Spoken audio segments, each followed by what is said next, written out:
बुध हुए वक्री, नवग्रहों में अत्यंत शुभ प्रभाव देने वाले क्विक रिस्पांस प्लैनेट, जो अपना संपूर्ण प्रभाव संपूर्ण बल के साथ त्वरित प्रदान कर देते हैं। युवराज बुध 2 अप्रैल से वक्री अवस्था में आ रहे हैं। वर्तमान समय में इनका गोचर मेष राशि में चल रहा है, जहां पर ये गुरु के साथ युति प्रभाव में है। इसके कारण अत्यंत विशिष्ट स्थिति बन रही है। 2 अप्रैल से जब ये वक्री अवस्था में आएंगे तो इनका गमन एक राशि पीछे की ओर होने लगेगा, अर्थात ये मीन राशि की ओर गमन करना प्रारंभ कर लेंगे। इसको इस प्रकार से भी समझा जा सकता है, जब भी कोई ग्रह वक्री अवस्था में आता है तो उसका जो मूवमेंट है वो स्लो हो जाता है, उसकी गति मंद हो जाती है, जिसके कारण उसके प्रभाव में वृद्धि हो जाती है, उसकी क्षमता में वृद्धि हो जाती है। 9 अप्रैल को बुध अपनी राशि का परिवर्तन करके मेष राशि से मीन राशि में प्रवेश कर जाएंगे, जहां पर ये राहु के प्रभाव में भी आएंगे। बुध अपनी नीच राशि में होंगे, परंतु यहां पर इस माह में जब शुक्र का प्रभाव मिलेगा तो यह शुक्र अपनी उच्च राशि में होंगे, बुध अपनी नीच राशि में होंगे, जिसके कारण यहां पर नीच भंग हो जाएगा। अब यहां पर शुक्र बुध का एक महायोग बनेगा, शुक्र बुध के साथ राहु का दूषित योग बनेगा। तो ये जो विशेष स्थितियां बन रही हैं वो निश्चित रूप से समस्त राशियों को प्रभावित करने वाली हैं, कुछ विशेष लाभ देने वाली हैं, कहीं पर कुछ समस्या भी आ सकती है। जय श्री गणेश, नमस्कार। मैं आचार्य संजय द्विवेदी। मेरे समस्त प्रबुद्ध दर्शकों का मेरे चैनल पर हार्दिक स्वागत है। आज मैं वक्री बुध के प्रभाव को लेकर आपके सम्मुख उपस्थित हूं।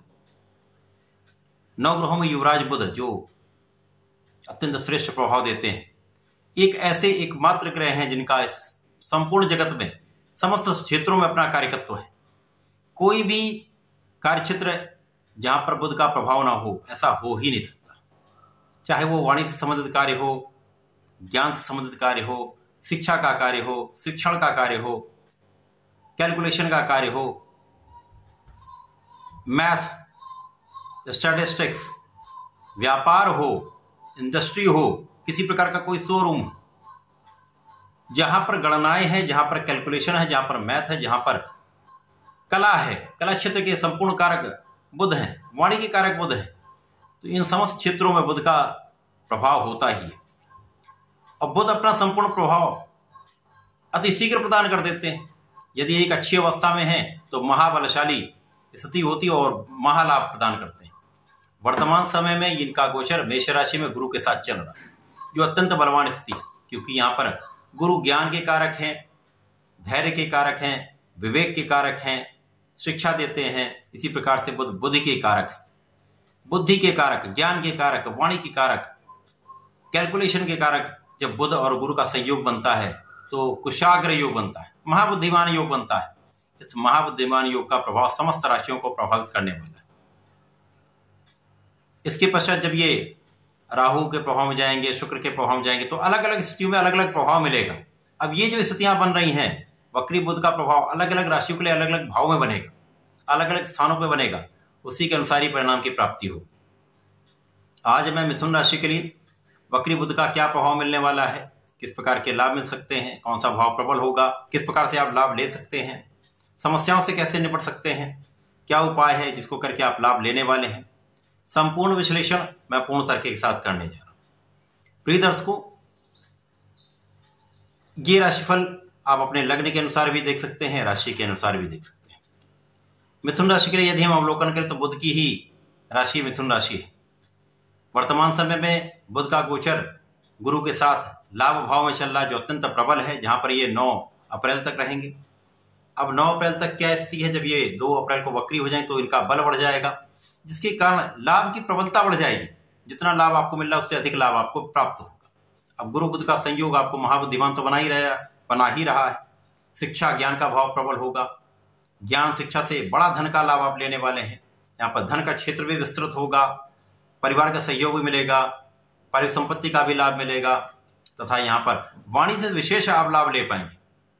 आपका परिश्रम भी बहुत अच्छा रहने वाला है, ज्ञानवान भी आप हैं, बुद्धिमान भी आप हैं, शिक्षा का भाव भी प्रबल है, संतान सुख भी आपको मिल रहा है, संतान प्राप्ति का भी योग बनेगा।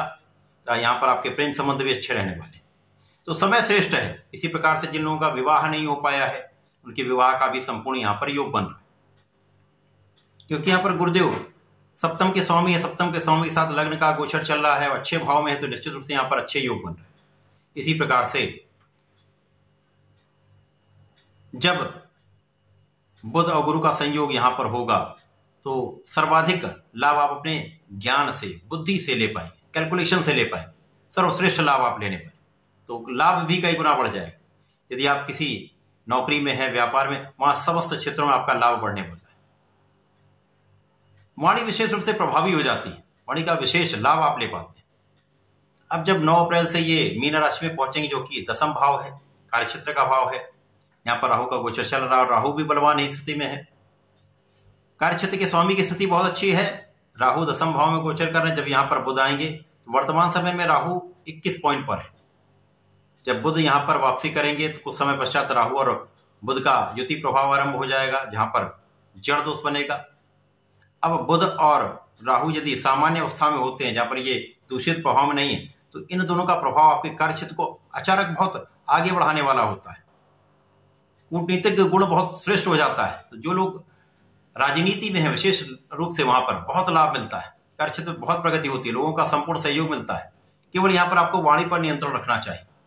वाणी यदि आपकी बहुत संयमित होगी, सोच विचार कर बोलेंगे, तो लोगों का संपूर्ण लाभ भी आप ले पाएंगे।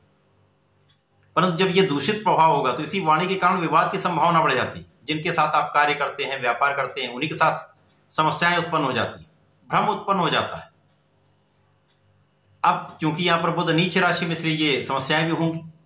अब जैसे जैसे बुध का गोचर मीन राशि में आगे बढ़ेगा, शुक्राचार्य यहां पर अपनी उच्च राशि में है, शुक्राचार्य के साथ बुध का युति प्रभाव आरंभ हो जाएगा, जिसके कारण बुध का नीच भंग भी हो जाएगा। तो ये एक राजयोग बन जाएगा। अब यहां पर महालक्ष्मी योग का निर्माण हो जाएगा। ये महालक्ष्मी योग निश्चित रूप से आपके प्रभाव को भी कई सौ गुना बढ़ाने वाला है, धन की विशेष वृद्धि करने वाला है, कार्यक्षेत्र में विशेष लाभ देने वाला है। अब जिन जिन भाव के स्वामी बुध हैं, ये लग्न के स्वामी है, सुखों के स्वामी है, तो इनमें विशेष प्रगति होती है, लोगों का संपूर्ण सहयोग प्राप्त होता है, अवरुद्ध धन प्राप्त हो जाता है। तथा यहाँ पर आपके सुखों का आप अपने क्रय करते हैं, भूमि भवन वाहन का योग बन जाता है, क्योंकि यहाँ पर धन की मात्रा बढ़ रही है। अब जब धन बढ़ता है तो आप अपने सुखों को बढ़ाते हैं। भूमि भवन वाहन के उपार्जन का समय है, उपभोग का समय, उनके यूज करने का समय, ये समय विशेष है। अब चूंकि शुक्राचार्य भी बहुत अच्छी अवस्था के हैं, यहाँ पर ज्ञान के स्वामी है, गुरु का प्रभाव भी है, तो आपका ज्ञान भी अत्यंत श्रेष्ठ रहने वाला है। विशेष रूप से जो लोग ज्ञान के क्षेत्र में हैं, शिक्षा के क्षेत्र में है, इसी से संबंधित व्यापार में है, वाणिज्य से संबंधित कार्य में है, तो यहाँ पर बड़ा लाभ लेने वाले हैं। आप बहुत आध्यात्मिक भी रहने वाले हैं। विदेश यात्राएं हो सकती हैं, विदेश यात्रा से आपको लाभ भी मिलेगा। विदेशी सेवाओं से तो बड़ा लाभ मिलने वाला है, प्रगति होने वाली। तो बुध का वक्री काल मेष राशि में 9 अप्रैल तक रहेगा। उसके पश्चात 24 अप्रैल तक मीन राशि में ये वक्री रहेंगे। उसके पश्चात 25 अप्रैल से ये मार्गी हो जाए। तो शुक्र के साथ जो संबंध बनेगा विशेष रूप से बड़ा लाभ देने वाला है और कार्यक्षेत्र को एक प्रबलता देने वाला है, कार्यक्षेत्र में विशेष वृद्धि कराने वाला है। परंतु राहु के साथ दूषित प्रभाव कहीं ना कहीं कार्यक्षेत्र में कुछ अवरोध भी डालने वाला है, लोगों से सहयोग नहीं मिलता, जिसके कारण विवाद बढ़ते हैं। तो कहीं कहीं व्यापार में धन भी फंस जाता है। दोनों स्थितियां बनती हैं, बड़ा धन लाभ भी है, धन के फंसने का योग भी बनता है। तो इस समय में आपको कुछ सजग भी रहना चाहिए और सावधान भी रहना चाहिए। विशेष रूप से अपने मन पर नियंत्रण रखना चाहिए, सोच विचार कर बोलना चाहिए, विवेक से निर्णय लेना चाहिए, विवाद से बचना चाहिए। बहुत अच्छा आप लाभ ले पाएंगे यदि आप ऐसा करते हैं। सावधान रहेंगे तो विशेष लाभ मिलता है। इस समय में या सदा ही मिथुन राशि के जातकों को नियमित रूप से भगवान संकट मोचन की शरण में रहना चाहिए। हनुमान अष्टक का एक बार पाठ अवश्य करना चाहिए, संध्या समय में करेंगे विशेष लाभ मिलेगा। परंतु मिथुन राशि के जातकों को जीवन पर्यंत गणपति जी की आराधना करनी चाहिए। ओम गंगणपतये नमः का कम से कम 1 माला का जप नित्य करना चाहिए। संकनाशन गणेश स्तोत्रम का पाठ अवश्य करना चाहिए। यदि नहीं कर पाते हैं तो सुन लें, तो भी विशेष लाभ मिलेगा। इस समय में ऐसा करके इसका लाभ लें। धन्यवाद, नमस्कार।